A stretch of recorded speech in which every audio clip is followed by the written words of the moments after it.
అందరికీ నమస్కారం. నేను సింగారు శివాజీ, శివసేన పార్టీ తెలంగాణ రాష్ట్ర అధ్యక్షులు.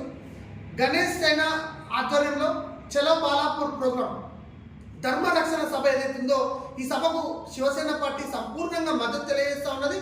రాష్ట్ర వ్యాప్తంగా శివ సైనికులందరూ కూడా ఈ కార్యక్రమాన్ని దిగ్విజయం చేయాలి, విజయవంతం చేయాల్సిందిగా నేను పేరు ప్రతి ఒక్కరిని విజ్ఞప్తి చేస్తా ఉన్నా. తెలంగాణ రాష్ట్ర ప్రజలందరూ కూడా ఖచ్చితంగా ఈ యొక్క గొప్ప మహాయజ్ఞంలో పాల్గొనాల్సిందిగా విజ్ఞప్తి చేస్తా ఉన్నా. ఈ దేశంలో అక్రమంగా నివసిస్తున్నటువంటి బంగ్లాదేశీయులను మరియు రోహింగ్యా ముస్లింస్ను ఈ దేశం నుంచి పంపించాలని డిమాండ్ చేస్తున్నటువంటి ఒక గొప్ప యజ్ఞంలో మీరందరూ కూడా భాగస్వాములు కావాలని నేను పేరు ప్రతి విజ్ఞప్తి చేస్తా ఉన్నా. ఇది రాష్ట్ర ప్రభుత్వానికి కానీ కేంద్ర ప్రభుత్వానికి వ్యతిరేకంగా చేస్తున్నటువంటి ప్రోగ్రాం కాదు. ఇది ధర్మ రక్షణ సభ. ఈ దేశంలో ఎవడు పడితే వాడు వచ్చి అక్రమంగా నివసిస్తాం, ఆధార్ కార్డు తీసుకుంటాం, పాన్ కార్డు తీసుకుంటాం, ఓటర్ ఐడి తీసుకుంటాం అంటే ఒప్పుకునే ప్రసక్తి లేదు.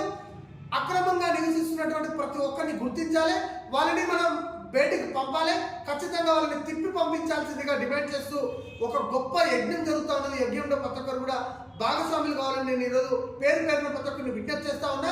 స్వాతంత్ర సంగ్రామంలో మనం అందరం కూడా పోరాటం చేయలేకపోయినాం, ఆనాడు మనం లేము.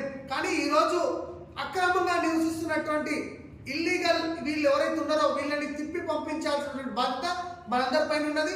ఇది కులాలకు మతాలకు అతీతంగా జరుగుతున్నటువంటి ఒక గొప్ప యజ్ఞం ఇది.